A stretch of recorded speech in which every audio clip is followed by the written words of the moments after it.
I ended up making a lot of difficult decisions. I went full time on it. We burnt through savings. We burnt through our investments. We burnt through everything we had. I had been talking to a company for some time. A lot of venture investors that I was talking to were telling me that if I was able to show that I was getting some traction on a deal, they would consider investing. But I remember him telling me, Google bought us because they want to do what you're thinking about doing. And when they made that acquisition, it was like, oh no, this is now gotten different. And so it was at that point where I was like, okay.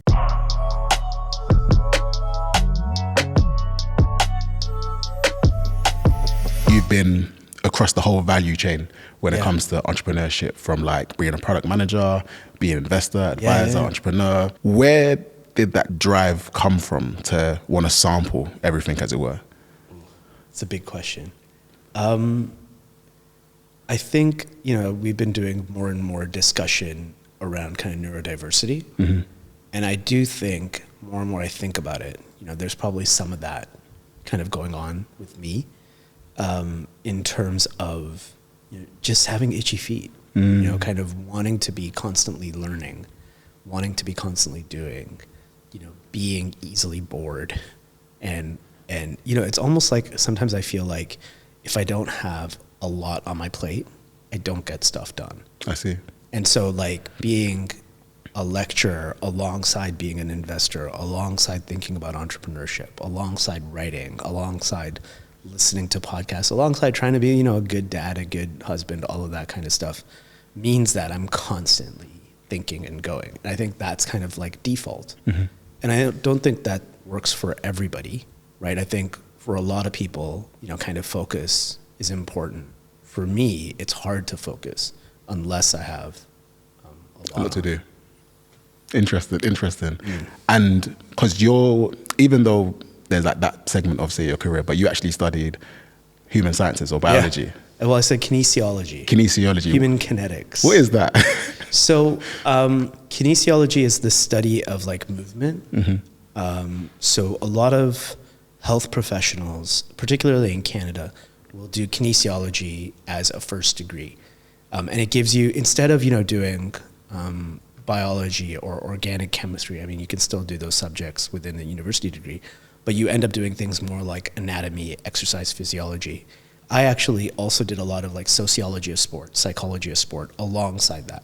So you're doing like ergonomics, you're doing human factors, you're doing all of these things, which, believe it or not, I do actually apply in some areas of my life to date. But for the most part, you're studying to become a health professional. So in Canada, differently to the UK, where in the UK you can, from secondary school, you can go into being a doctor and studying medicine. In Canada and in most parts of the US as well, you'll have a primary degree before you specialize. I see. And so kinesiology for me was a good alternative to doing a core sciences degree. It got me, kind of working with cadavers super early on that side. And it was informative because instead of, being in a lab where I'm studying biology and chemistry and then thinking, do I want to be a doctor? It gave me some practical experience early on to the point where I realized I didn't want to be a doctor. And, it wasn't for me as well. Like kind of life decided and I decided at the same time. It's kind of like, this isn't going to work. So doing that degree was a good primer. And it opened things up. I mean, what happened to me in the 90s while I was studying was that my sociology of sport professor, wanted to put her slides on the internet. And in a class of health science students, who are you going to get to put slides on the internet? Mm-hmm. Well, here's this guy who's been learning about the internet in his spare time. So I volunteered and I kind of built her website where she was putting her slides from the sessions online. And that kind of like got me into, kind of having some experience of working for people to help them, kind of build product in that sense. For her, I was like, okay, the students are your customer. Let's figure out a way to help them kind of see the slides, download the slides, access the slides, see your notes alongside that. And it's funny because that kind of like was an impetus to my career. So even though I studied health sciences, some of the things around concentration, human focus, ergonomics still play a role, but it was a good primer to kind of say, that's not really what you want to do in life. Because did you finish the actual degree? Yeah, I got the degree. I mean, I was considering being a doctor in first year and then thinking about like PT or physical therapy or occupational therapy in like second, third year. and then realized actually it's none of this. By third year, like I had 1 year left to go, and the internet was really starting to take off. I remember losing track of time in a health sciences computer lab. And the next thing I know, I'd built a bunch of websites and things like that. And it had been hours and hours. The library was closing. All the lights were turning off. And there I was kind of like thinking, oh, this is it. And it was my third year of university. So I only had one more year to complete. So I went through, got my degree, did an internship with a health organization in Canada, building their website and their web products. But it gave me, a good grounding in university to kind of like learn what I wanted to do. And it was a little bit of serendipity, kind of the internet really kind of taking off in the 90s, me being in a computer lab that had internet access, and then the rest is kind of history. Yeah, it's interesting because it's like the thing which propels, say, the next 20 years is coming from an area that you couldn't recognize, right? Yeah. Just that conversation with your lecturer saying, I need to put this stuff on the internet. Yeah, exactly. Yeah. Exactly. And then, from that kind of background, right, like seeing that there was a health organization that was looking for somebody with a health sciences degree who could help them kind of think about marketing, think about their design of their website and things like that. It was really kind of just lucky in a lot of ways. And I think luck is overlooked a lot of times, but it's also just being present, right, and saying, yeah, I'll take my shot. Yeah. I'll do that. Right, and then seeing what comes as a result of that. Nice. Yeah. So then how did we get to the UK? So I completed my degree and then was sending out my CV for a few months. And, Canada has a large number of graduates who come out of computer science and electrical engineering. So for every role that I was applying for in Canada, there was probably several people with computer science and computer sciences and electrical engineering or other engineering degrees from a lot of really good universities. And so I thought I would go back to school and do my master's, but had wanted to take a break. I'd never had any real downtime. So was actually plotting to go to Latin America and go like backpacking. Nice. Do that. And then just on a random day, I bumped into an uncle of mine in mosque who told me, who kind of heard me out. He was quite successful in the business industry, and he heard that I was thinking about going to Latin America, and he said, why don't you go to London? And I was like, completely different. But his rationale, which kind of made complete sense, was I have my dad's younger brother lives in London. He's been on his own for the better part of 35 years here in the UK. London's a great city. He heard kind of my motivation for going to Latin America. And he was like, go live with your uncle for a little bit. You're a 22-year-old kid. You can hang out in London. He'll take care of you. You've got some grounding, a base. You speak the language, right? You'll have a good time.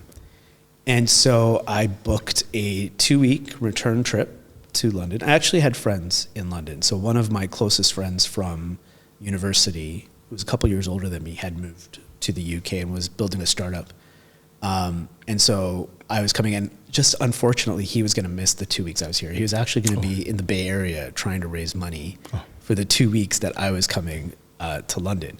So the first 2 weeks I came to London, I stayed with my uncle. I actually ended up meeting some great friends over those 2 weeks. And I thought, this is a great place. And my uncle had asked me before I came to bring my CV. And this is 2000, right? So this paper printed. Paper print on a seat. So I had like not a CD. It was actually one of those discs. Floppy disk. Harder versions of those floppy disks that we were putting in computers. And I was uploading it on monster.com. Wow. Right, and all of this. And I remember how in Canada I was emailing and uploading and applying and whatever else. And in the UK, I uploaded it to Monster, and literally within an hour, my phone was ringing. Wow. And people were like, are you available for this? Would you like to meet this company? And it was like jobs that I thought, I have no right to be considered for this particular role. I remember going to Hemel Hempstead from London. So I think it was like about 40-minute train ride out. And 3Com was about to spin out Palm, the Palm Pilot, and they were going to make a different website, and they were looking for somebody to build the product for Palm, eventual Palm.com or whatever it was going to be. And I remember thinking, I'm 22 and they are seriously considering me for this role. And so, you know, like, even though I didn't get that role, I was like, okay, there's a lot more opportunity here. And being Canadian, it was a lot easier to get the right to work here in the UK. So I knew that, I had family, all of these kind of things. I thought I would go back to Canada and I would come back to the UK at some point. But again, kind of luck, serendipity, I ended up missing my flight back to Toronto. So I got to, it's a crazy story. My uncle had asked me to fix his internet connection the morning of my flight. I took off a pouch that had my passport, my wallet in it, got to Victoria Station, realized that it was still back in Harrow. So I had to call him. He came, got me from Victoria Station, drove up to Harrow. And by the time we got to Gatwick, the flight was long gone. Wow. So he gave me 50 quid and said, enjoy your day. Don't worry about it. We'll figure it out. And that friend of mine who was in the Bay Area was coming back that day. My uncle had also given me one of his spare mobiles, which the mobile number I still use today is that mobile from 23 years ago. And so, but I'm paying for it now, just to put that out there. But yeah, so I, called up some friends that I had made here. And I was like, I missed my flight. And the one-way standby was going to cost me as much as a return flight. So I basically called up my mom and I was like, I missed my flight. Didn't really have anything taking me back to Toronto. So I think I'm going to stay in London for a little bit longer. And that was it. Called up a couple friends, whatever, stuck around a month here in the UK, ended up getting a job offer. And when I got that job offer, I flew back to Toronto, drove up to Ottawa, which is about a 4-hour drive. Drove up to Ottawa, got a same-day visa to work in the UK, drove back, said my goodbyes over the weekend. That easy? That easy. I mean, remember, this is pre-9/11 as well, right? Fair enough. So pre-9/11, Canadian, young, getting a visa, wasn't as challenging or difficult as it is today. So, I kind of took that missed flight as like an opportunity to figure things out. And I loved London. I loved the energy. And growing up in Toronto, I always thought I'd end up in a place like New York. But coming to London, kind of just made it feel like, okay, home. Yeah. There was a vibe to the city at that time that kind of I really enjoyed. Yeah. And I haven't looked back. Naturally, when you miss your flight, it's like the end of the world. Oh, yeah. You could blame it, and then you could be blaming your uncle. Yeah, exactly. Right? Your uncle's like, please, take this money and go. Yeah. No, and it wasn't that. I mean, I realized it was nobody's fault. It was my fault, if anything else, right? Not putting that thing back over my shoulder. And being thoughtful about where is my passport, right? And all of these things that I should have and taking ownership that, this has happened, it's on me. And I think I could have looked at it as a negative, but I think, and this is something that I've kind of held on to and something I tell younger people quite a bit, is like, when you're young, you should be looking at everything as an opportunity, right? Whatever setbacks you have, whatever things that don't work out or whatever else, those are opportunities, right? Like what you turn them into is up to you, right? Because they're basically, I think, that when you're young, everything should be a fork in the road. Yeah. Right? Like one thing's kind of taken off the table means that you focus on something else that's still on the table. Yeah. And for me, missing that flight to Toronto, would I actually have gotten my act together and come back to the UK? I don't know. But, kind of it forced me to focus and say, okay, I need to figure it out here because I want to be here. Especially because you're considering doing a master's as well, right? Yeah, I was. And it wasn't a determined, I wasn't, for example, for the MBA, you write your GMAT. I wasn't thinking about the GMAT or anything. It was just a thought in the back of my mind. Got it. Because this is February of 2000, and I'm thinking, okay, I've got September when another stream will start. So it'll give me some time. I was thinking about, do I do a master's in engineering? Do I do an MBA at that point? Because there are certain schools where you don't need the work experience. You can just go back and do a master's. So that was kind of going on in my head at that time. And I probably would have spent more time thinking about it. And who knows, right? Yeah. Maybe I go back to Toronto and I think, oh, actually, what am I thinking about going to London? Toronto's home. I need to do my master's here. Maybe that would have been the outcome. But hey, it worked out. Here we are, right? Here we are. So that first experience, your first role, was it internet manager? So the internet manager is the first role that I put up. It was one of the first full-time roles that I had. Before that, I was, just being a software developer. So I was working for agencies. I worked for Bertelsmann, which is a German conglomerate. They had an agency in the UK called Pixel Park. It was the UK and New York. They were doing a lot of work for different organizations. Those were all contracting roles. Okay.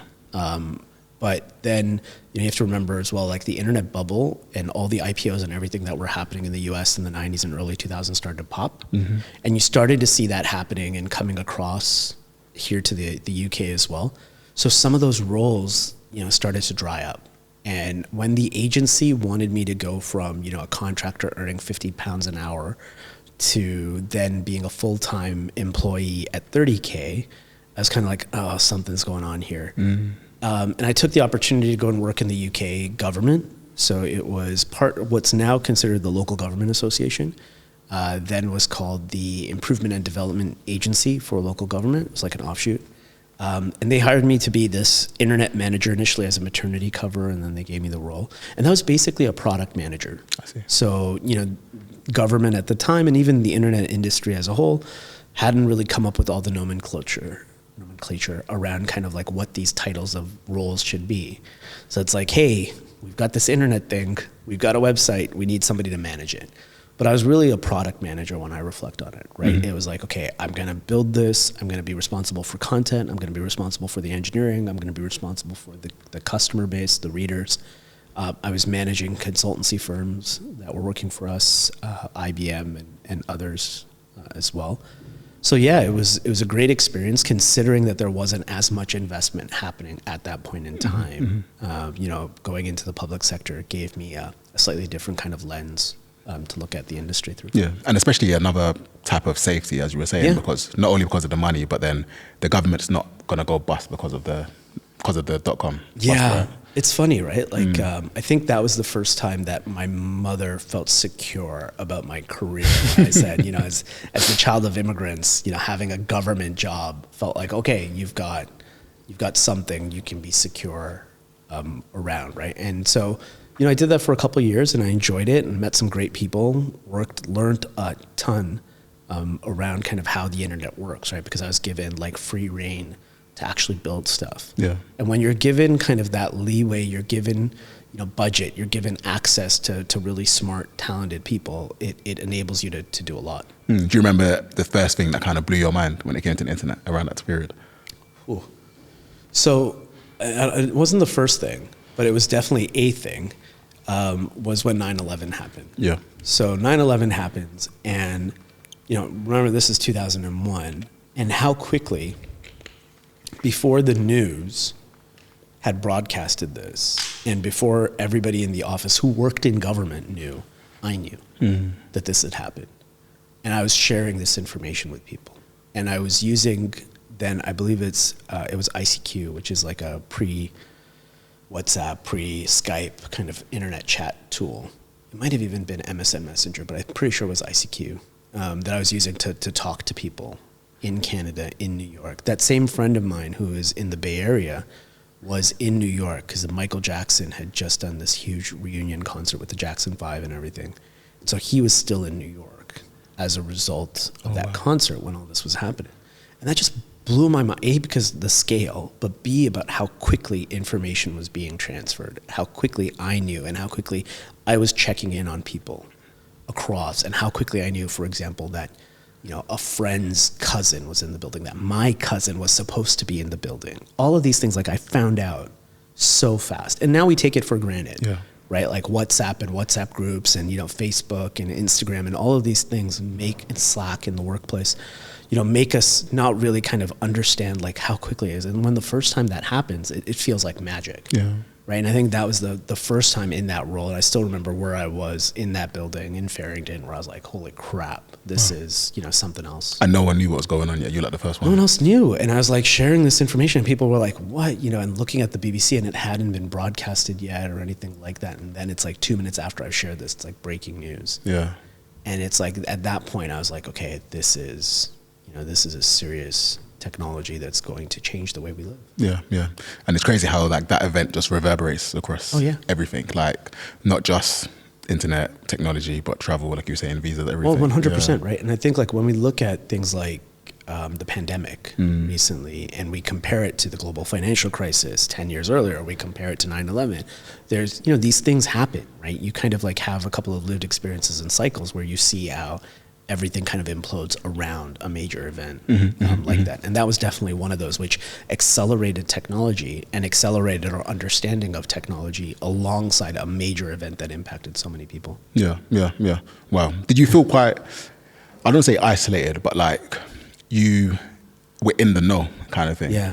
And so it can go one or two ways. Either people can pigeonhole you and then you're not allowed to say grow out of that box. Interesting. Or people kind of say, oh, just let Farhan deal with it. And therefore it kind of accelerates your growth. Did any of those kind of scenarios happen with you at that time? So I would say there was definitely a change in that event and everything else. And even just around that time, it's like, okay, you're just doing your thing. I think that accelerated how important everybody viewed it as a platform and as a technology. So it went from, oh yeah, you're just tinkering over there and that's fine, to, okay, no, we need to seriously invest in this. We need to seriously commit to this being the channel for growth. And so, I think it went from one to the other. And that was great, right? And I really enjoyed that. But that was kind of the thing that started me thinking on, how limited am I in my capacity? Because I hadn't trained as an engineer or computer scientist. It was all kind of self-taught and everything else. I had not gone back to school to do my master's that I thought about. Whereas, today you could be an engineer and you can learn on ChatGPT, you can learn on GitHub, you can learn on all these platforms. I was tinkering and you're figuring it out. And I think that was a major difference, to me, at least in that point in time, where I was like, I don't know if I'm the right person to be kind of doing this. And also it was the government, right? And I wasn't quite sure, I was getting a lot of opportunity. At some point you're learning plateaus. Yeah. And I was kind of like, okay, I feel like my learning is plateauing here over time. And is that what made you say, I'm going to do an MBA?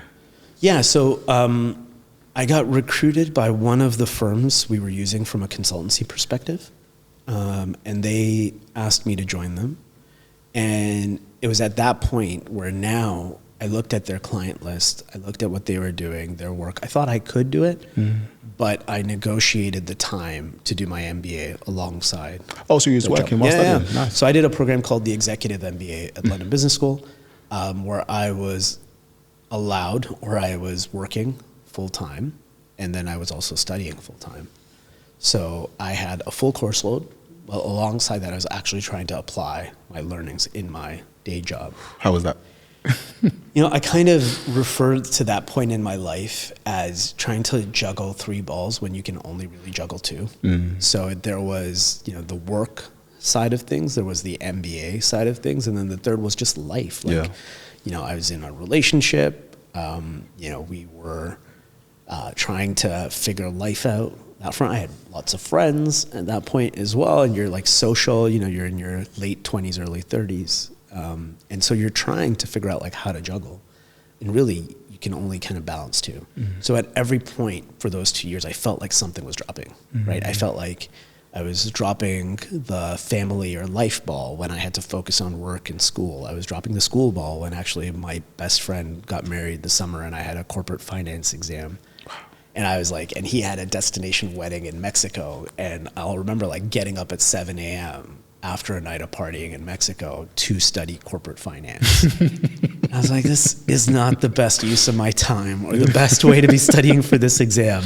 And it's quite funny, right? Like all of that kind of balanced out in the long run, but in the moment you're kind of like constantly feeling guilty. Yeah. I should be a better friend. I should be a better boyfriend. I should be a better husband.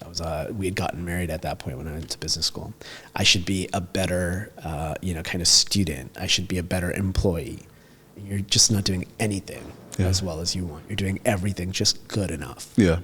But it's funny because I feel like with life, you kind of, when those 3 opportunities are given to you, I feel like you just say yes and you just figure it out, because when you say no, you don't know what you're giving up on, and you're like, oh, I could have fit it in this little bit of slack here. Well, here's the thing, which I kind of skipped over on the MBA side. So I wrote my GMAT, which is the entrance exam for globally kind of recognized as like an entrance exam for the MBA. And I didn't know I was going to do that well. So I thought I would write it, I wouldn't do that well, and then I would apply to a school that didn't need your MBA, your GMAT, and I would do it the following year. So this is June 2005. So June 2005, I write the GMAT. I'd studied for 2 weeks. I had taken my mom to Dubai and just got out of London, was studying most days, and then came back and wrote it, and just wrote it on the whim thinking, okay, let's see what happens, and ended up doing really well. Love it. Right? And so I was like, oh, okay. And then I started thinking about American schools, right? Your Harvards, your Whartons, your Stanfords, and went to visit London Business School. I had the brother of a friend who had gone to LBS and had a really good experience. He was somebody I liked. So I gave it a shot, and I sat in on a lesson and was like, oh, this is actually quite fun. I'm actually enjoying this. And then when I started talking to the admissions folks, they were like, well, your score is really good. Your experience is interesting. You're quite diverse. You could probably start this September. This is June. So I've got 2 months. And I'm like, oh, wait, I could, and you leap forward a whole year. Instead of starting in September of 2006, I was getting the opportunity to go to a world-class institution and start in 2005. And I had a mortgage and everything else. And they had offered me this opportunity to work and do the MBA. And you still graduate with the same degree. Yeah. So I was like, okay, well, this is something, again, kind of that's being presented as something to you. And you have to just say yes to that opportunity. Should I have, kind of waited a year, done the proper application, gone to somewhere like Stanford or Harvard or Wharton or whatever else, who knows? But I was like, actually, the opportunity cost of waiting another year, but also having a job, having less debt, all of that kind of stuff, meant I took that opportunity on that front. So, when I'm thinking, oh, crap, I've got these 3 balls, and I'm not really performing as well as I could, I kind of put myself in that situation. Yeah. When you put yourself in that situation, you kind of have to, lie in the bed that you made, right? It's kind of like, okay, I'm here now. How do I make the most of it? How do I make the best of it? Yeah, because did you know what you were going to do after the MBA? No. It was just like you're just doing a ticker box. I had an idea that I wanted to be an entrepreneur. I wasn't sure the space or anything else. I'm really interested in what we now know as like impact or ESG or anything else, but I knew there was something in that space. So actually I did like a second-year project on measuring social return on investment. And I was kind of interested in that as a space. I did a competition on venture capital. I did a competition on business plan writing and all of these kind of things, right? But I didn't really know. I just knew I didn't want to do investment banking, and I didn't want to do management consulting. So I was open to a lot of other kind of things. And I looked at management consulting. I looked at investment. Actually, I didn't look at investment banking. But I looked at management consulting. I looked at all this stuff. And I was kind of like, I want to do something different. And I was fortunate that I got a really good job at Yahoo after business school. And I'd kind of been purposeful about that. I'd interviewed with Google quite a bit, and I got this job offer at Yahoo. And the thinking was like having a big brand, a big tech brand, I thought would enable me and I would learn in a large organization. But when I went into the MBA, I didn't really know what I wanted to do. I kind of had a longer term vision, but I wasn't quite sure all the steps. What was that longer term vision? Longer term vision was to do something Entrepreneurship, yeah. Right, to build something. I kind of figured out that I feel like a builder. I like to build things, which is funny because like around the house I'm terrible. But at the same, I knew kind of from a company, a culture, something I wanted to build in that way. But I just didn't know how I was actually going to get there. And business school did give me a good, kind of set of frameworks, a great network, and great experiences in order to kind of plan out what the future was going to look like. It's interesting because like you said, you built stuff, right? So like when you were being a product manager, working in other places, you self-taught yourself to become a developer, product manager, right? Yeah. And you could have applied that same learning to be in entrepreneurship where you're just saying, you know what, I'm just going to do it. Yeah. But I guess you played it forward because I remember you said that you looked at the consulting company and you looked at their bios. Yeah. Did you see a lot of them have MBAs? No, in fact, it didn't. No. So there weren't a lot of MBAs in that. And I also thought of that consulting company as a stepping stone. Yeah. Right. So it wasn't a place that I saw myself really kind of like being in forever. Mm-hmm. The MBA was just something like I felt internally because I felt, everybody has a little bit of imposter syndrome or whatever else, right? I felt like at that point, the people, what they did have was degrees in media and communications or business or economics or whatever else, right? And I was kind of like this health sciences grad who kind of taught himself how to build websites. Yeah. So I didn't want to go back and do like a degree in economics or something else. And I think the MBA at that point this is kind of like the advice I give to people, because more often than not, people will come to me and say, should I do an MBA? And I do think for a lot of people, it's not the right thing to do now. Okay. But for me then, it was definitely the right thing because it kind of gave me a lot of clarity, it gave me a lot of frameworks, it gave me a lot of structure that I didn't have before. And when I say that it's not right for people now, I don't want people at London Business School right now lecture to be like, you said what? No, what I mean is that, there are opportunities and alternatives to business school that didn't exist then, that exist now, right? Learning online, doing exec ed or doing training programs, learning how to be a software developer through kind of coding boot camps and whatever else. These things did not exist, at the time. And so now, there are still a number of people who I do say, an MBA is a great degree. Like if you don't have this phenomenal network, right? If you're not kind of 100% sure what it is exactly you want to do, if you're looking for a good way to kind of like think through decision making, that was something that the MBA gave me, and I'm totally appreciative. Nice. Awesome. So Yahoo, what was that like? Because Yahoo was my first, was it my second? I think it was my second email address. It was my most formal email address, .co.uk, yahoo.co.uk, yeah. Hotmail was number one. Yahoo was a really good learning experience. So I went to Yahoo, and it was really interesting because I had been interviewing with Google for a technical account manager / product manager role. And they had just started really hiring here in the UK, and I really wanted to work for Google. I really liked them as a business. But then I met an alumni of LBS who had a master's in computer science and a PhD in computer science and a London Business School MBA. Wow. And these degrees were from Oxford and Cambridge. He had one from each. I can't remember which is which. But he had a master's in computer science, PhD in computer science, LBS MBA. Wow. And he told me that it had taken him from first interview to job offer a year at Google. Because remember, this is like 2005, 2007, super early days of their international expansion. They, I think every job hire, every CV was still going to either Larry or Sergey to approve. So it was just taking a long time. I didn't have that time. And Yahoo was a very structured process where from first interview to job offer, I think it was a month. Okay, that's good. Right? It was solid. It was like, here's one interview, then you're going to do this interview, then you're going to do this panel or this group interview, and then here's an offer. And it was a good offer. And so, I kind of thought and, did not foresee just how much the internet changed while the next 3-5 years. But thought Yahoo had a fighting chance. I mean, Yahoo had made some great acquisitions, had some great talent. A lot of people don't know this, but like Stuart Butterfield, who was the founder of Slack, the founders of WhatsApp, the CEO of Etsy, Chad Dickerson, the CEO of LinkedIn, the CEO of Shazam when they sold to Apple, the founders of Criteo. I could go on and on and on. We're all Yahoo alum from the time I was there.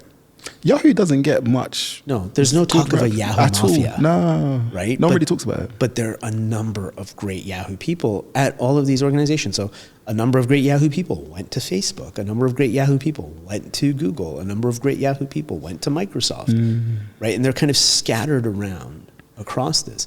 What Yahoo, I think, didn't have was great executive leadership. So I went through 5 CEOs in the 2.5 years that I was. Five CEOs, including Jerry Yang, the founder, came back for a spell.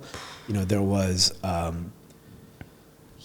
was like a CFO that they had promoted to CEO. There was a CEO from outside the business that they had come in. The first CEO, Terry Semel, was a media guy. He's responsible for Yahoo botching the transactions with Facebook and Google. So Yahoo had an opportunity to acquire both Facebook and Google and missed both opportunities. And it was this CEO, Terry Semel. How do you even live that down? It happens. It happens, right? Like, the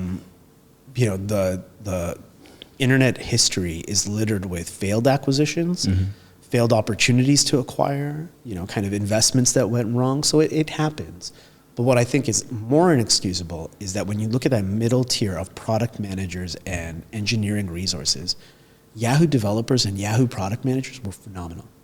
But it was the executive leadership that wasn't able to really enable them to succeed. People were just too spread, doing a lot of different things and not necessarily kind of really focusing. Like, we built a product that competed with a lot of the social tools that we had acquired. So Yahoo had acquired Upcoming, Yahoo had acquired Delicious, Yahoo had acquired Flickr. These were, pretty much could have been the alternatives to Meetup, the alternatives to Instagram, the alternative to Reddit. Yeah. Right? We had these things, and what did Yahoo do? It kind of grouped them together as like, oh, these are our acquisitions, and we're going to build a social tool. And we built Yahoo Go or Yahoo Action or whatever it was that was an alternative to that. It had these great minds, and even Yahoo Answers, and kind of what Reddit's doing now, there was a lot of similarity there. So I think what I learned was actually leadership is super, super important. Mm-hmm. And no matter how good your middle tier of engineering and strategy and product development might be, if they're not empowered by senior leadership, it can be so difficult to actually be innovative and actually execute. I mean, I knew on my first day. So on my first day at Yahoo, walk in, sit down, and they gave me access to Outlook email. And I was like, we have a mail product. So wait, we're not using our own mail product, we're using Outlook? And it was that kind of stuff that people didn't see the issue with that at leadership. Yeah. Right? That why are we using Outlook for our mail when we have a mail product? How do we expect people to use our mail product when we're not using our own mail product? So there was things like that from the early days kind of bothered me. Now, Yahoo then offered me the opportunity to move to Switzerland on a great package. And so I literally remember this. I was drafting a resignation email. And how far into working with 6 months? 6 months, you're ready to go? 6 months in, I was it. I was like, I've had enough. I'm done with this. And I get a note, as I'm drafting this email saying, Yahoo will be moving its executive leadership in Europe to Switzerland, right? People who do not make this move will be made redundant. So backspace, delete the email. I'm going to wait because I did the math in my head. I was like counting down. Okay, there's this person on top. There's this person. There's that person. There's these people. And I was like, I think I'm like at number 13 or 14 in the organization, maybe a little bit higher. So I was like, okay, there's a good chance. And sure enough, that afternoon, I get a note saying your job is moving to Switzerland. So I go into this and I'm thinking, okay, maybe we'll move to Switzerland. Maybe I'll take the redundancy is what I'm thinking, right? And it's always nicer to walk away with some money than to just walk away. And that's what I'm thinking. And then they give us the offer of how much they're willing to give us in order to relocate. And I remember going home and showing my wife and saying, so I didn't resign. They're moving my job to Switzerland. And here's what they're offering us to move to Switzerland. And I remember her looking at that and going, I guess we're moving to Switzerland. and sure enough, that's what we did. So, and it's all of these things that happen as a result of that move. So I ended up spending another 2 years with Yahoo. All in Switzerland? Mostly in Switzerland. Came back a couple of months before the 2 years were up and did some consulting for the firm while I was back here. But yeah, we did 2 years in Switzerland, had our daughter out there and lived the life. That's been cool. Switzerland. It was a cool experience. We definitely grew as a family. We definitely learned a lot. I, kind of built some really great relationships there, and I love kind of living in another culture and that experience, and it also gave me a great grounding for why I love London. Yeah, because Switzerland, where we were living between Geneva and Lausanne, that was not London. So moving out kind of gave us a window into actually, we do appreciate the UK. Because when you was at Yahoo, were you still like a technical account manager? I was kind of I was the go-between from our internal marketing teams, our sales teams, and our development teams. So my technical role was figuring out how we were going to use our internal inventory for our own products. So how do we market Yahoo products on Yahoo tools?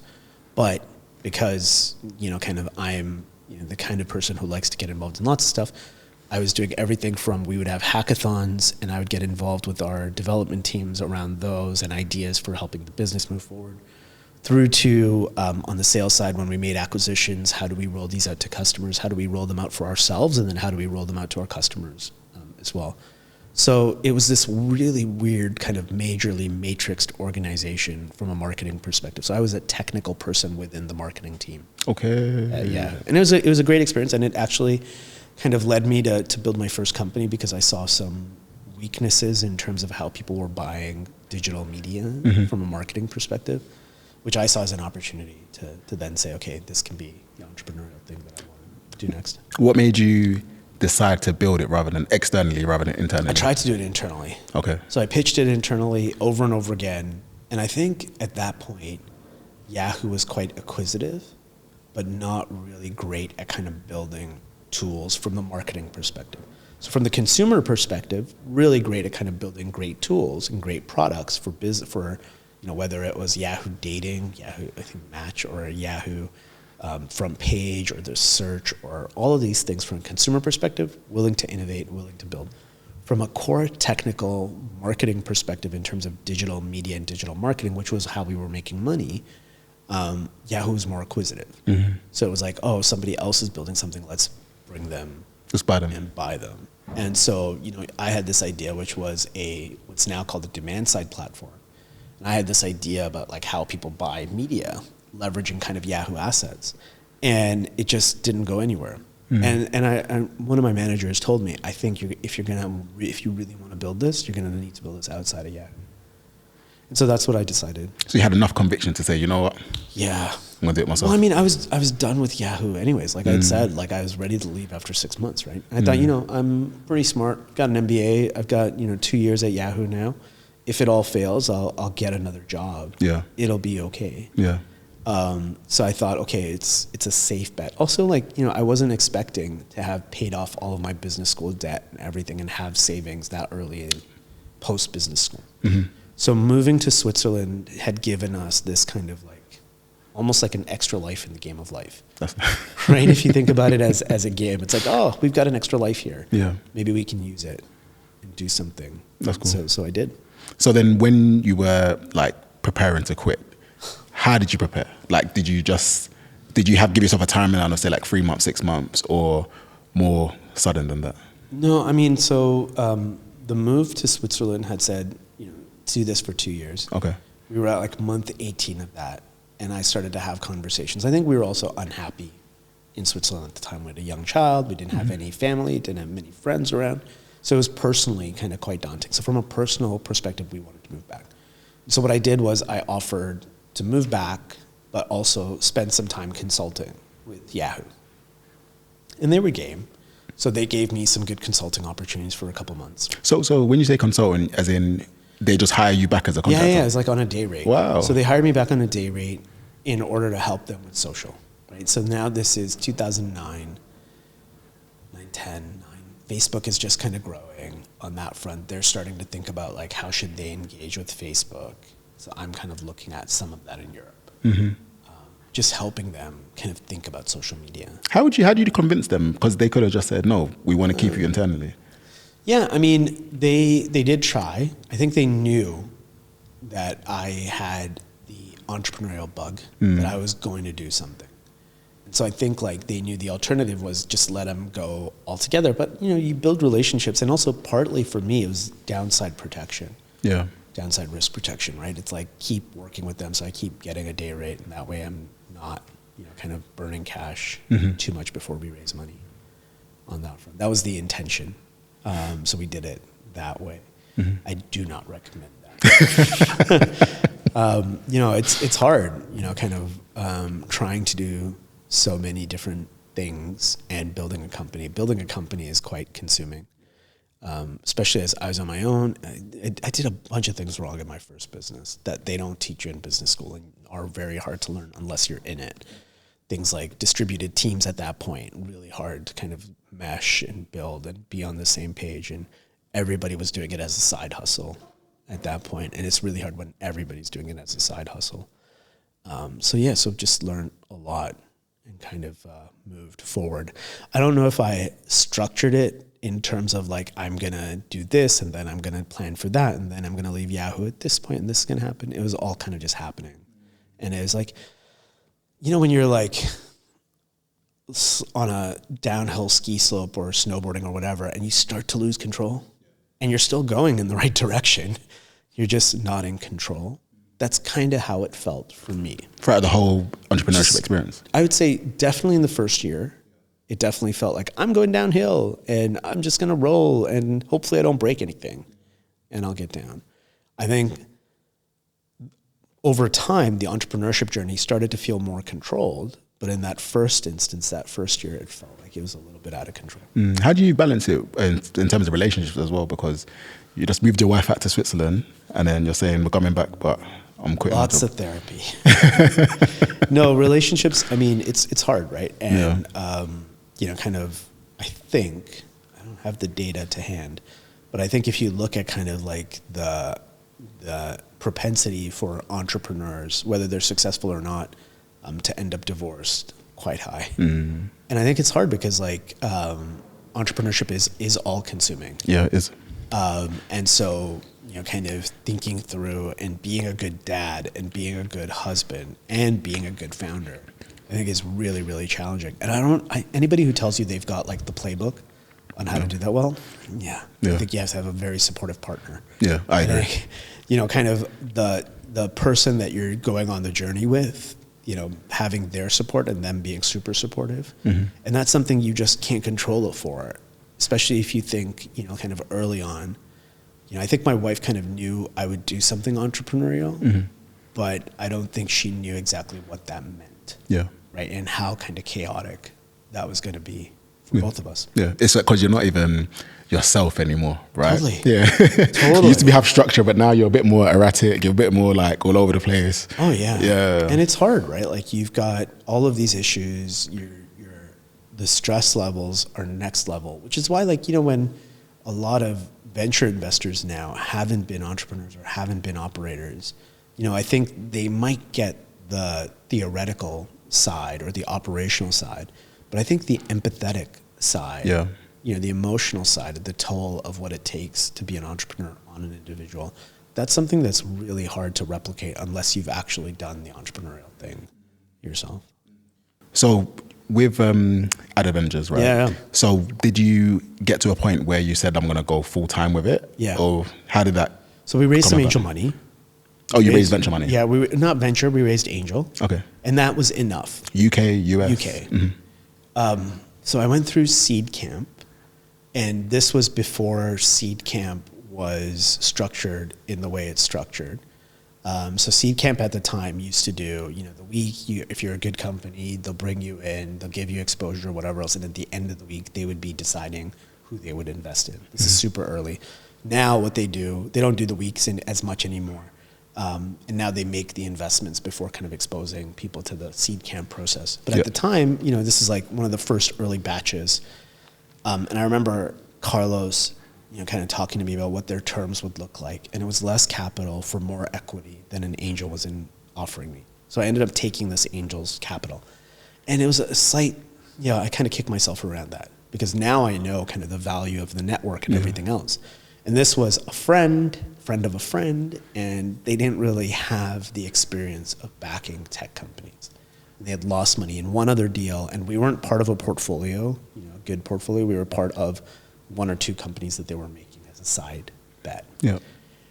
And so, you know, I ended up making a lot of difficult decisions. I went full time on it. We burnt through savings. We burnt through our investments. We burnt through everything we had on that front. And ended up taking that company to the wall. Wow. And having to put it through administration, which is not fun. That must not have been. No, it was terrible. I started the company when my daughter was a couple months old, and I had to put it through administration like the week my son was born. Wow. Yeah, 4 years later. It was terrible. It was so awful. Yeah. So awful. But, you know, like, you build resilience. You're here on the other side, and you kind of have to live with the mistakes that you made. And if I could go back, I would do a number of things differently. But I kind of call that my PhD in business. Right? Yeah. Like, it was like a time where I learned a heck of a lot by making a lot of mistakes. How did you know, like, because when you're ambitious, right? Yeah. And you have it your way in a sense that you like to do a lot of different things, then you can be very optimistic with life. So even when things aren't, say, turning out the way you want it to, you might still be saying to yourself, okay, no, it's going to turn around. It's going to turn around. It's going to turn around. At what point did you say, I'm done with this? Yeah. So there was a time. So I guess I can talk about this now. I had been talking to a company called AdMob for some time, and AdMob was going to be a partner in what I was building, or we had been talking about building this partnership. Great guy, Russell Buckley, was heading up AdMob in Europe. He and I had been talking about my vision for what I wanted to do. Having a mobile partner was crucial. A lot of venture investors that I was talking to were telling me that if I was able to show that I was getting some traction on a deal with AdMob, they would consider investing. And then AdMob got acquired by Google for I think it was a couple $100 million. And Russell, I can't remember if he called me or if we had a coffee or what, but I remember him telling me, Google bought us because they want to do what you're thinking about doing. No way. I was like, okay. And it was that point where I was like, this ain't gonna work. Yeah. So, and was thinking about pivoting, didn't really have that much capital to give back to investors, and burnt through most of the cash. So it's one of these things where, kind of it happens really, really slowly and then it happens all of a sudden, right? I'm sure Google had been acquiring other companies. I'm sure Google had been thinking about this and plotting and building, platforms in order to simplify ad buying for their customers. Why wouldn't they? And when they made that acquisition, it was like, oh no, this is now gotten different. Yeah. And so it was at that point where I was like, okay, this isn't going to work. I'm going to need to figure something else out. Well, how did you pick yourself up from that? Well, I mean, I probably went into a really dark place personally, right? So there was a lot of shame and a lot of guilt and a lot of what have I done? What have I put myself through? But at the same time, I just had to go into activity mode because we had a young family. My wife didn't really take maternity leave because we were leaving Switzerland and coming back here. And we had the second kid and she had started doing baby sign language and stuff like that. So it was like, got to do something. Ended up borrowing some money from family and stuff, which was super painful, and was, kind of interviewing with large companies again, and going back that route and thinking, I've just got to get a job. And, the thing is that at that level, things take a little bit longer. So I was talking to Facebook, I was talking to Amazon, I was talking to others, and they were taking a really long time. But I knew I had to do something. And I was quite fortunate in that a friend of mine who's a venture investor had a portfolio company that needed some help. I caught up with him and he said, why don't you just do a day rate consultancy gig for us and go into this company because you could really help them. So I did that, and that was one of the nicest, most solid deals or solid things that anybody in the venture industry had done for me. And it basically saved me. It kept me in entrepreneurship, close to early stage companies and all of that. And it enabled me to kind of like restart on that front. And it probably taught me a lot, and it kind of built a lot of empathy and humility that hopefully I'm able to put into practice now and over the rest of my career. No, for sure, man. I mean, that's how it got to me. It's hard. It's because it's like that word failure, right? Yeah. And the knowledge that sometimes timing is everything. Yeah. And you just need Most times time is everything. timing is everything. Yeah. You need the timing, you need the luck, you need the team, you need the things. Like all these little things come into play, and people don't really see that aspect of it, And that's why I think when you have advisors, investors such as yourself, and you have the advantage point of seeing where things can go right, but also seeing where things can go wrong. It's like, that's valued and sage advice, But it's always that piece as well, like having to tell your investors or tell your family that this isn't working. It's tough.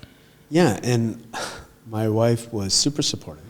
I remember because I had another friend, Vinay, who started a company called Whipcar, which was basically like a get around, but probably way too early. I think I've heard of that before, actually. Yeah. So he built Whipcar, and both of us kind of ended our entrepreneurial journeys around the same time. And I remember she did like a Father's Day kind of like, not party, but she kind of like baked cupcakes, and we had tea, and we had 2 little kids, and she invited Vinay over. She was like, it's kind of like a celebration. Yeah. It's like the end of one journey and a start of hopefully something new. And I think it's super important, right? Like to have a partner who's supportive. Yeah. But even then, like it's really difficult. You know, you hear the words failure and you think failure. And I think there needs to be a better kind of terminology, right? And I think a lot gets made about the US culture, the American culture around kind of, you know, failure as taking a swing. And I think there's something about that, right? Where it's like, okay, you took a chance. And I think we're getting better at it here in the UK around kind of respecting founders for having given things a go. But at the time it's not like that. It's not. Because this is like mid-thousands, like 2013, 2014? Yeah, it was 2012, 2013 that I put that company out to pasture. Yeah. And yeah, so my son was born, 2013. Yeah. Especially at that time, that's when the real startup culture is beginning. It's beginning. Yeah. It was beginning. You know, we had just come out of the global financial crisis, which was another thing around like luck, right? Like who tries to build a company when the world is going through this global financial crisis? So that was hard. But yeah, we're starting to see this boom. We're starting to see companies get funded. You're starting to see more and more activity. You're starting to see, you know, kind of proper venture investors coming together and building good funds. You're starting to see that, you know, kind of entrepreneurship being something. You're also starting to see like younger entrepreneurs get some success. Because I do think that's something about the UK around kind of entrepreneurship. Before 2013, maybe even a little bit before that, you'd get entrepreneurs who would hit it big and then they'd go and move to like the south of France, or they'd move to, you know, kind of the islands, or they'd move to the US or whatever. Now you were having entrepreneurs who were doing well, and then they were coming back and reinvesting, you know, their returns into the next generation of entrepreneurs. And I think you need a couple of those cycles in order to really kind of build a culture. I agree. So how did you go about like rebuilding your identity? Because obviously you were going through that time saying I'm a founder, and then now you're in another organization. Like how did you rebuild to say like, these are my skill sets, this is what I'm known for, this is what I'm good at? Yeah, so, you know, just taking those opportunities. So Hussein Kanji, who was at Hoxton Ventures, gave me this opportunity to go and work at this company, Tesoro. You know, I kind of initially started as a contractor, eventually became the COO at that business and helped, you know, kind of restructure that company. Eventually it didn't work out, but I had left. I was like, I had done my part. I'd felt like I'd helped that company. Sometimes you kind of need to go from the frying pan into the fire, right? And that's kind of what that was. It wasn't my fire, but it was an opportunity to say, oh, wait, there's other messes out there for me to clean. So I went and did that, and then it was kind of like, okay, that was really painful, but it wasn't my pain, and I can move on from it. You know, it was really hard. It was a husband and wife team. The husband had to fire the wife or get rid of the wife in the organization, and the wife, you know, the marriage survived, but the business didn't. Yeah. But that wasn't my fault. Right, I felt like I had done well, I'd done good for that organization, I moved on, and then went and joined a company called Peer Index. Now Azim Azar, who was the founder of Peer Index, he had started that company around the same time I had started Ad Avengers.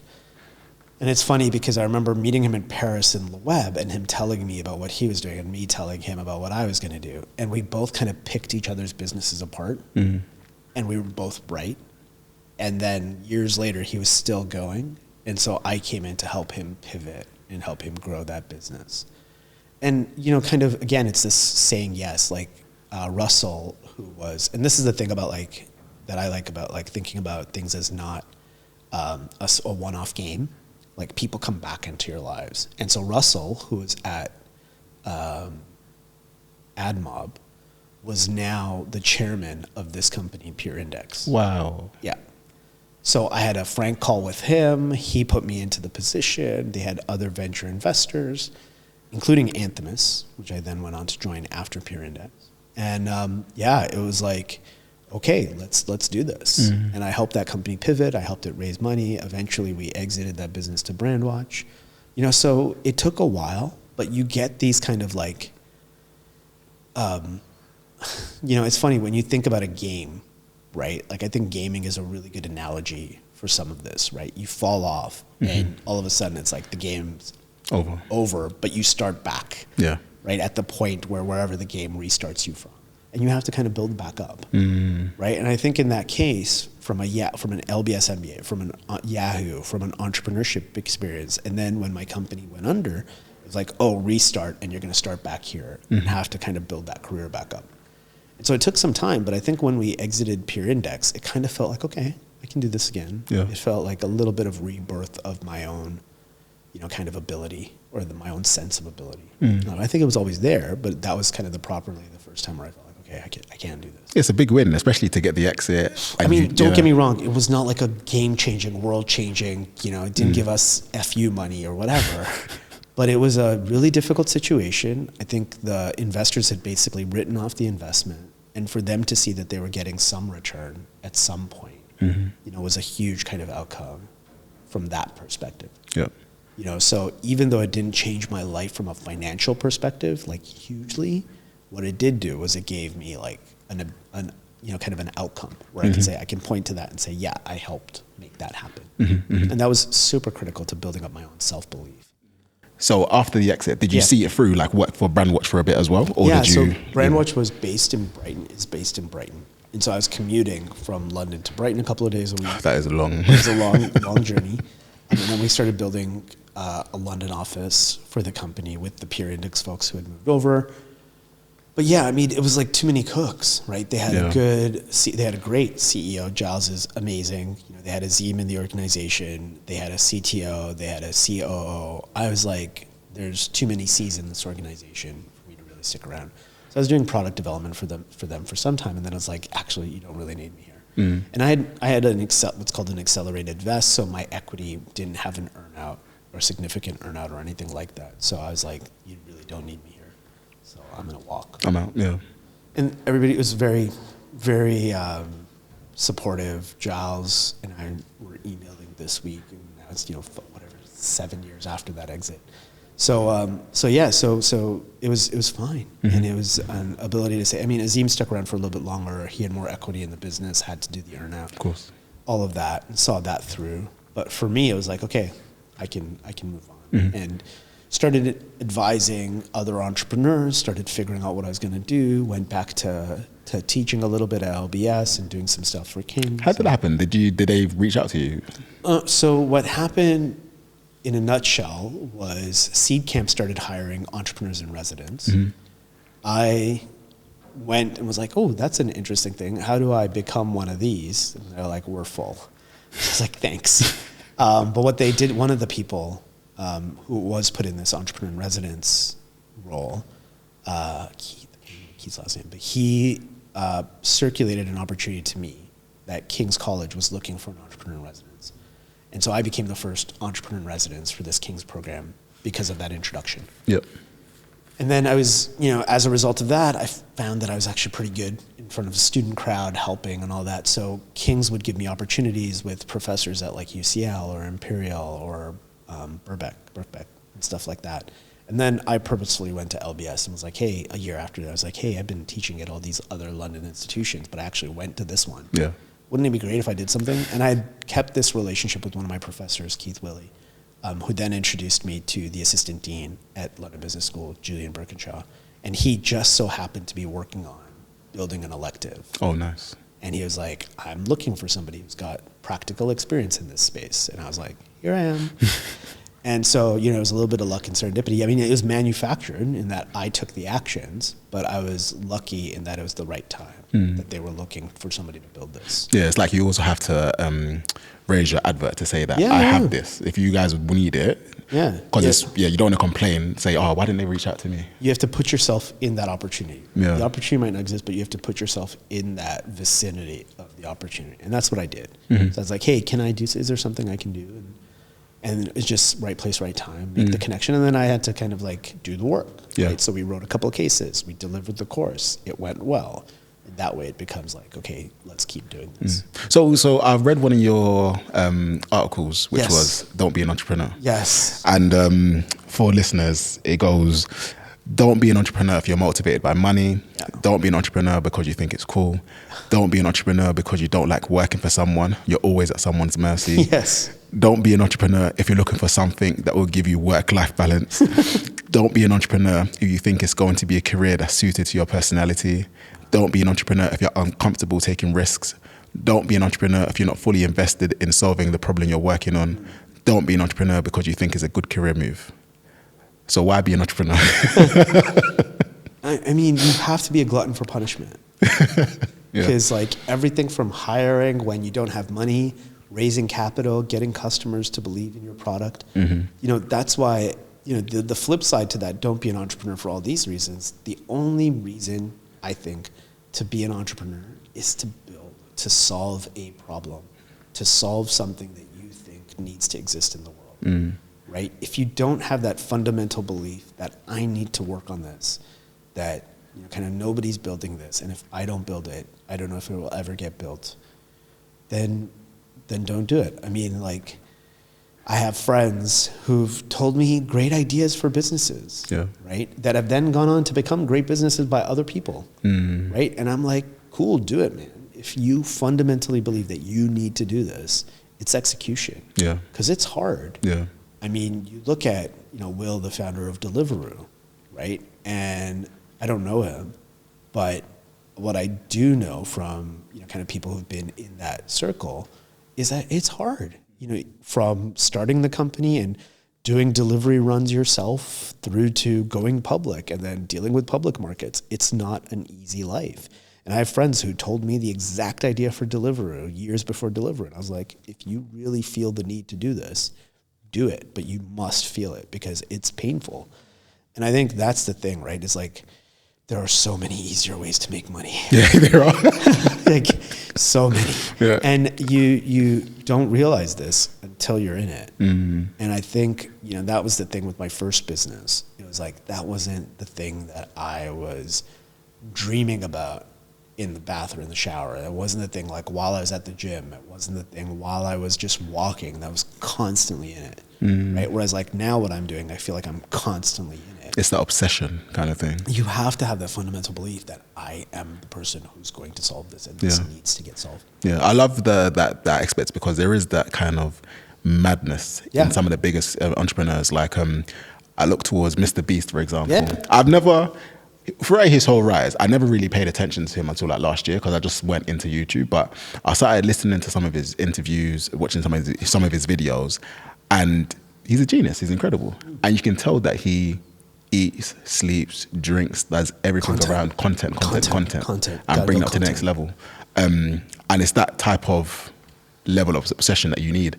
But then sometimes I'm like, where you have people who are more rational, can rational people make it big? Because there has to be a bit of a rationality somewhere. It's hard to say that there's like one shape fits all, right? Because like there's something about like even the average entrepreneur, right? And so, you know, we have this obsession with younger entrepreneurs, but when you look at, I think it's like there's some data and some research around IPOs and, you know, kind of successful entrepreneurs, and like the average age is actually 45 when people start businesses.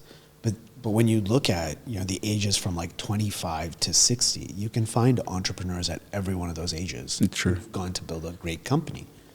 And so I don't think it's like a cookie. It's like a, you know, there's one type of obsession. There's one type of execution, because there are other factors that come into play, right? Like if you're building something in a regulated industry, in pharma, in fintech, in other sectors, having some of the resilience or having some of the gray hair or having some of the experience or having some of the network is going to be super important. For sure. Right? So when you see, you know, kind of BioNTech, right? And you see their deal with Pfizer and the COVID vaccine and that growth and the entrepreneurial story of the immigrant founders who started that, you know, kind of mRNA, you know, kind of vaccine business. Those people had to have PhDs. They had to have kind of the data and the research backgrounds. They had to be people who were going to build this. And they probably were, you know, super obsessed with the science part of that. And you look at them and you compare them to a Mr. Beast, very different personas, very different individuals, very different teams, very different cultures, very different, you know, kind of everything, right? But what they have in common is that they both felt the need to build. They both felt the need to create. They both felt the obsession around, we're going to solve this problem. So what's the like key lessons that you teach your students when it comes to entrepreneurship?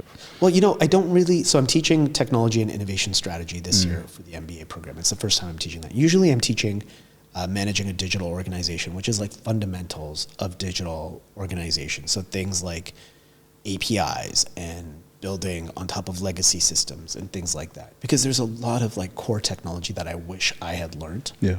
And nobody's built that curriculum, so I get to build that curriculum. From a technology and innovation strategy perspective, what I am teaching them is that you can still be creative without taking some of those entrepreneurial risks. Like, not that there's anything wrong with entrepreneurship and that a lot of people should be entrepreneurs. In fact, I'm keeping it my business to back great entrepreneurs, and build the people, or back the people who will back those entrepreneurs. But at the same time, it's, there's a lot of creativity, a lot of innovation that happens in large organizations, right? And how do you build cultures? How do you think of organizations? Because most people who graduate from business school will still go on to work for large companies. Maybe a small portion will go on to be entrepreneurs, and hopefully some of them will be successful. But how do you enable even those individuals who go to work for the Fords or the Amazons or whatever to still be entrepreneurial in those organizations? And so what I'm trying to kind of teach is, here are some ways to think about markets. Here are some ways to think about competitive landscapes. Here are some frameworks to kind of use. I have no idea how much of that goes in. But what I do remember is that there are certain things that I learned throughout my experience doing business school that still come up. Mm-hmm. And I'm hoping that what I'm doing now is going to give them some of those tools that when they're presented with something, their gut has kind of changed to the point where they, even if they don't remember that it was in my class where they learned this framework, something in the back of their minds or in their guts or whatever is allowing them to make better decisions. Awesome. That's what it's all about. Awesome, I like that. So how did becoming a VC come about? Like, was that on the cards, do you reckon? Not at some point? Really. Yeah. So, so Anthemis were investors in Pure Index, post the earnout, post kind of advising other companies and trying to kind of stay involved in startups.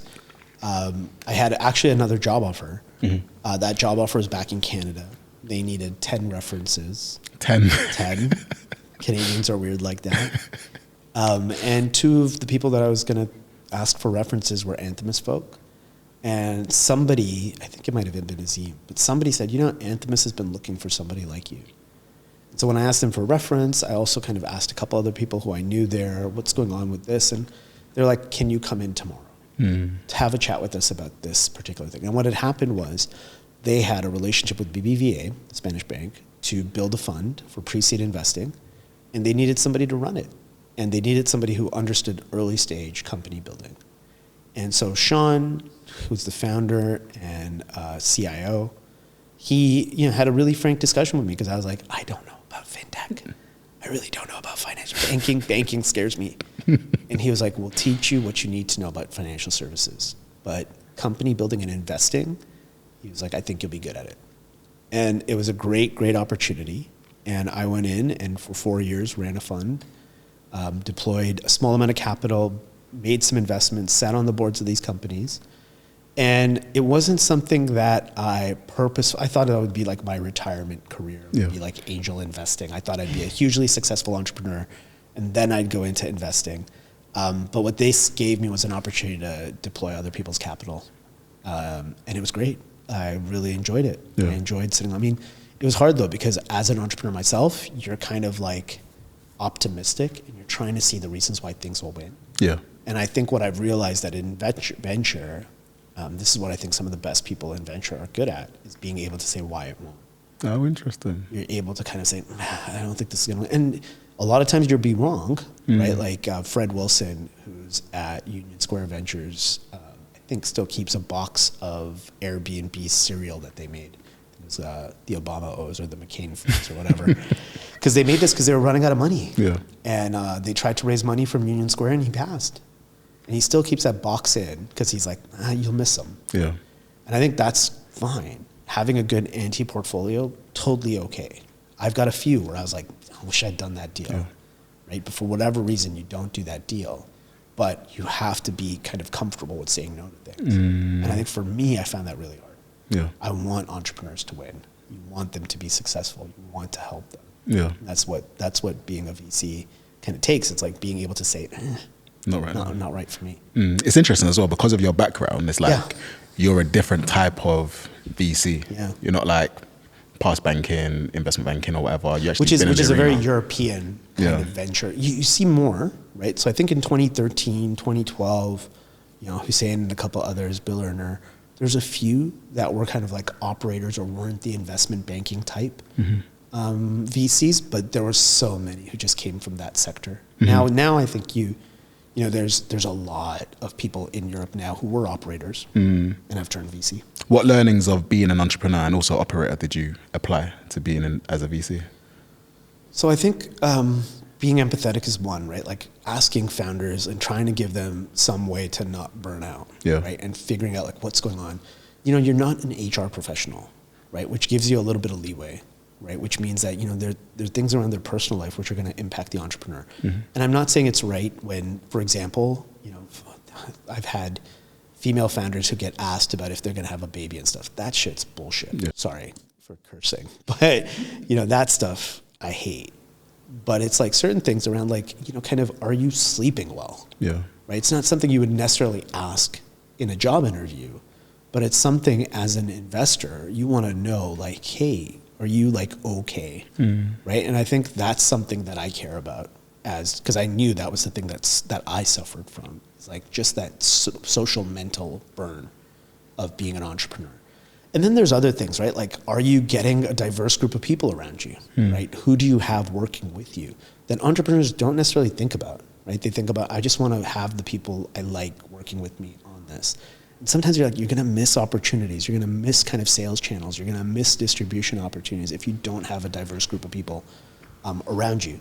So things like that I kind of brought to the table, right? My own kind of learnings, my own mistakes, right? Before I was able to say, hey, you're going to need more capital than you think, right? Think through kind of what you're doing. Think through how you're building your team. Think through how you're building your product. There was a lot of that stuff that I learned by doing things the wrong way that I was able to sense check the entrepreneurs that I was backing. Did you have any like sense of imposter syndrome again? Did it come back up? Yeah, I mean, I think it always does. You look at certain investors and you're like, oh my God, these guys are amazing, right? How do I compete? Why am I in the same, kind of panel or whatever else, right? But there's also, I mean, the good thing is that there's a lot of people, I think what you realize is that everybody has it. Yeah. Right? And it presents in very different ways in a lot of different cases. And once you get to that realization, right, that even the best investors have a little bit of imposter syndrome. I know that there are people who are running billion-dollar funds, who've built billion-dollar companies, who still are like, feeling like the person next to them in the cul-de-sac, wherever their house is, has achieved more. And you're just like, really? Really? You built $2 billion companies. Oh, the person next to you has built a $10 billion company. It's like, it's okay. Yeah. And I think that's that realization, right? Yeah. So having imposter syndrome, I think, is something you learn to live with, and you learn to say, okay, it's okay. It's going to be all right. I'm doing okay. Yeah, it's a good one. I think as a VC or just as an investor in general, you kind of have to be hard-headed, but also listen to the consensus view, in the sense of understanding your own conviction of if something's going to work, if it's not going to work. Strongly held beliefs, but weakly loosely held. Strong opinions, loosely held. Yeah. I like that saying a lot. Yeah, and I think it's something that, as an investor, was good. As now, what I'm trying to build from a fund-to-funds perspective with LTV Capital is actually finding those people, right? I think like the difference in being an investor directly into companies is sometimes like, and I was guilty of this myself, it's like entrepreneurs take that no personally. Yeah.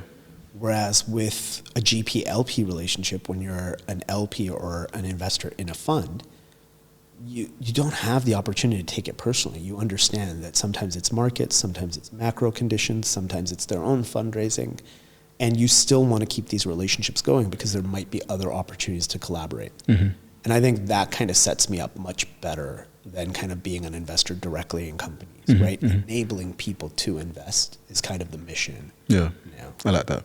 It seems one core theme, like throughout your career, has been the importance of networks. Yeah.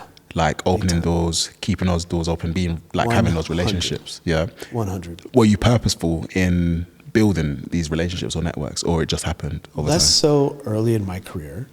I think the tipping point was, I'd like to say LBS, but it was probably Yahoo, right? The LBS network I kind of lucked into and then took advantage of, several years after LBS.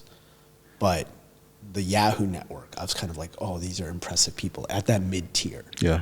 Right? Like I built so many relationships with like managers or developers or whatever else at Yahoo where I thought, okay, this is interesting. And that's where it started to kind of think through that the importance around networks. And now I'm like, I have a friend, Erica Young, who was at Anthemis with me and who was at Atomico until recently and does some work for them still and does a lot of stuff with different programs. And she studies this immensely.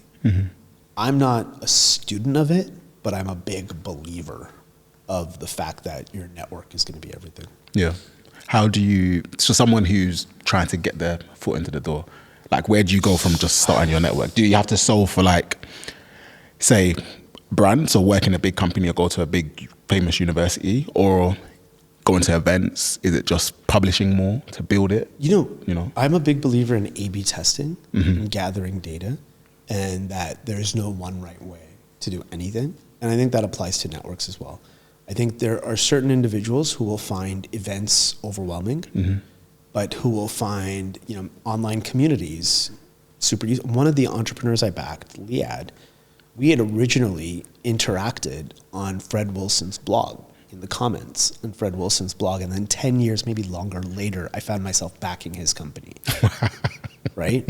And it was really weird because we'd never met each other in person, but I distinctly remember his comments on Fred Wilson's blog. Yeah. So there's a number of different ways for you to build nodes or network links. And I think what you have to realize is that individuals will succeed or fail at building networks in different ways. And so what works for me might not work for you. But what I would say is like try everything, especially when you're younger, right? And then see what feels comfortable, right? Does it feel more comfortable to be at an event and talking to founders? Does it feel more comfortable to, kind of be in a Reddit community, right? And be a part of that? Does it feel more comfortable to join, kind of different groups online? Does it feel more comfortable to do more education? Does it feel more comfortable to do shorter programs? Does it feel more comfortable to do degree programs? Especially now when you've got things like Entrepreneur First and Zinc and other programs in the UK where people can kind of collaborate and work together and discover whether or not they want to be entrepreneurs in a particular problem. I think there are other ways to kind of build networks. Yeah. How do you keep in touch with your networks? That's part of the teaching that I do is kind of allows me to then bring people in to guest speak, right? And it's a nice way where even if there's no intention of working together or collaborating on a business concept or idea, keeping in touch on that front to say, hey, you'd be great to come in as a speaker on this front. That's one way. I try to use social media and social channels to kind of keep people updated and produce content and then see who's engaging and try to keep some viewpoint on what others are doing and stay aware and stay connected to people. But I think what it also is, it's a little bit of intention around who are the hubs in your network and who are the spokes, right? So kind of staying connected with specific hubs, knowing that they themselves have extended networks. That is such an interesting way to think about it. Right, so like thinking through, okay, there are, if I was to name 5 to 10 people who I know themselves have phenomenal networks, so staying in their orbit so that they also kind of bring you into other opportunities, I think has been something that's worked for me. It's like be purposeful around who are my hubs and who are my spokes. Like there's people who I will help on specific things and I'm not expecting any kind of stuff back. And there's some people that I'm leeching on because they are phenomenal at kind of like helping me kind of think through and connecting me to others. But I think there's a little bit of paid forward, right? There's people who probably look at me as a hub.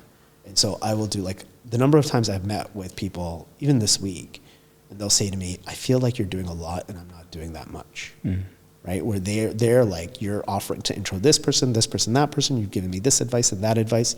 What can I do for you? I'm like, it's all right.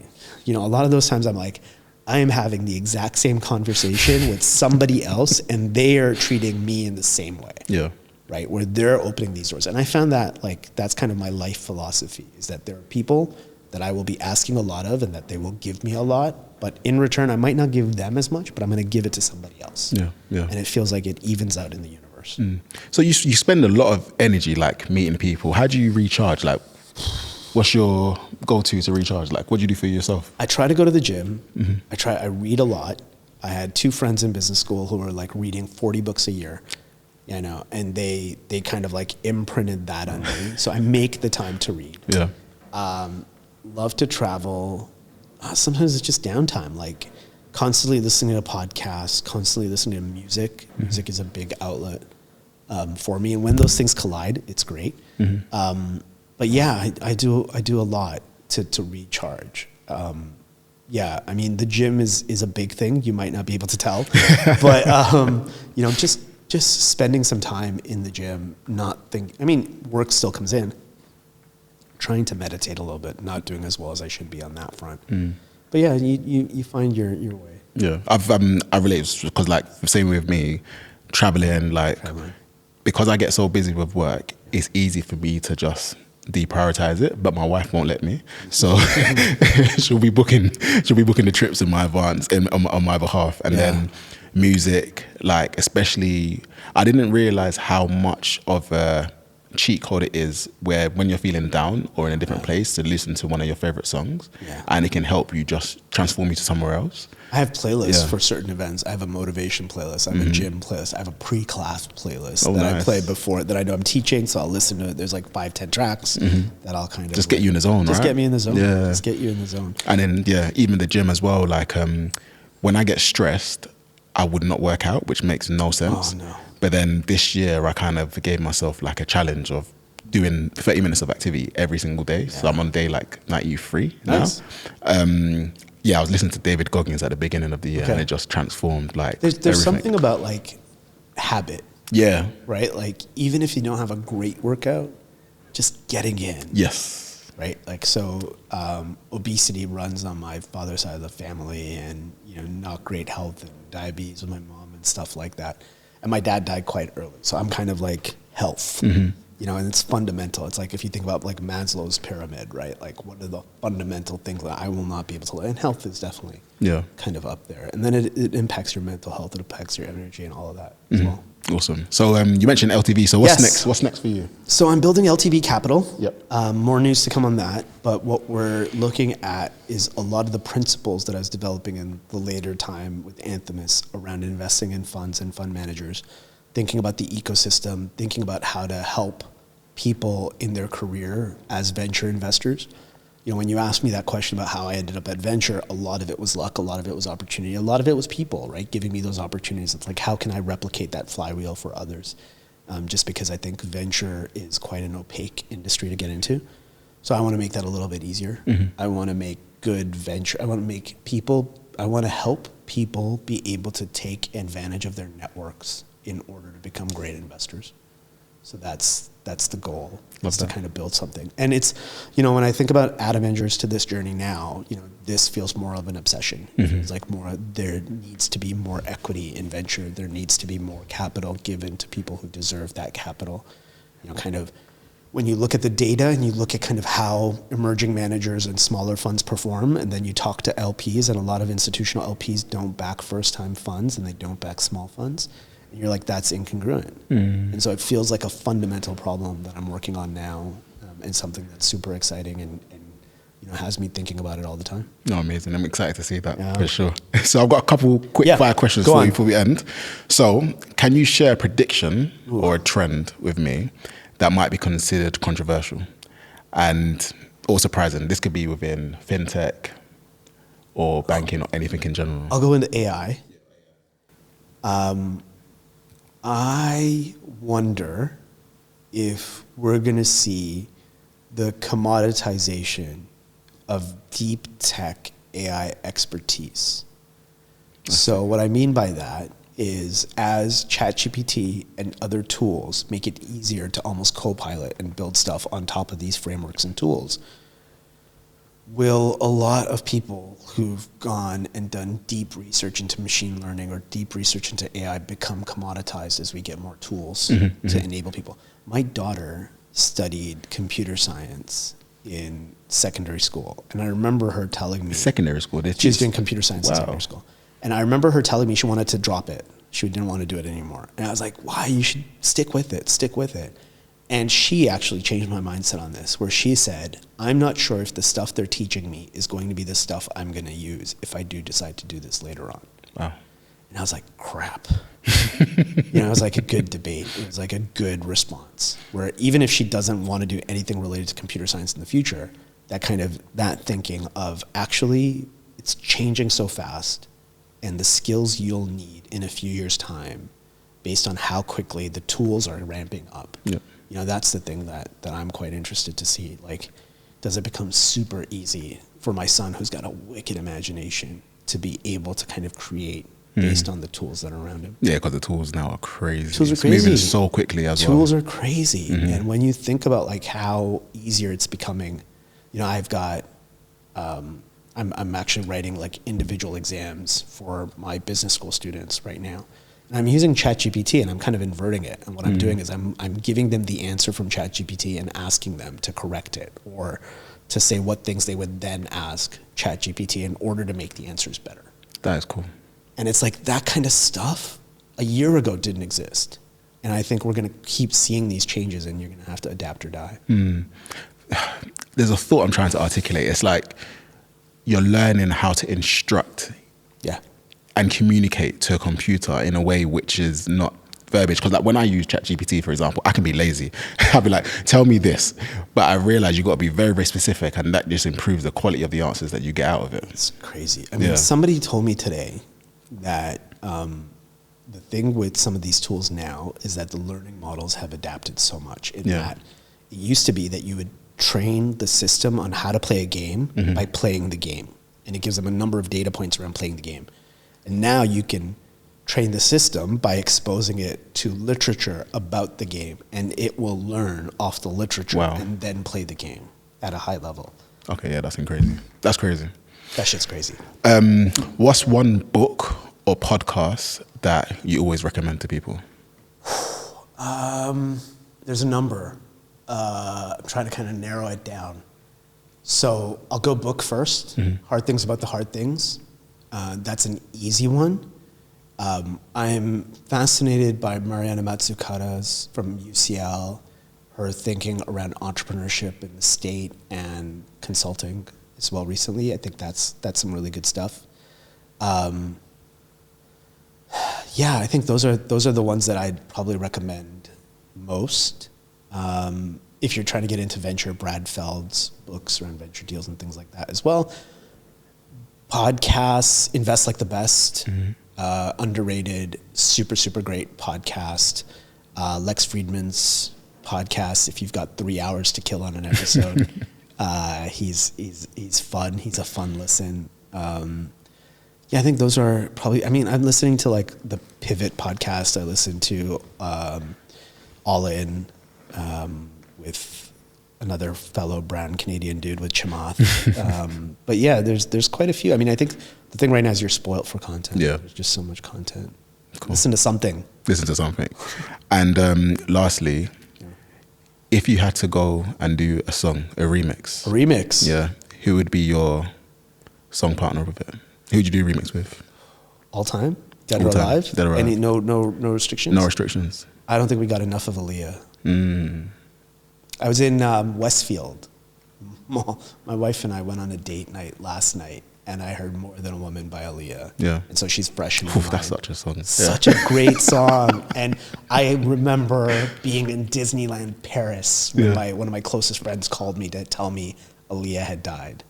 And I was just like, and so like, she is one, I think, that just had so much more potential. And we got so much in just a short life. Agreed. I would love to do more, see more, produce more, have more of Aaliyah. Amazing. That'll be one. My daughter also has an Aaliyah t-shirt. So my wife takes credit for that one, which she should. So I'm assuming you're a singer? No. Hell no. I've done karaoke. as far as I go. But, you know, I love music. Yeah. Okay, awesome. Thank you, Farhan. This has been amazing. Thank you. Appreciate the time. No, my pleasure.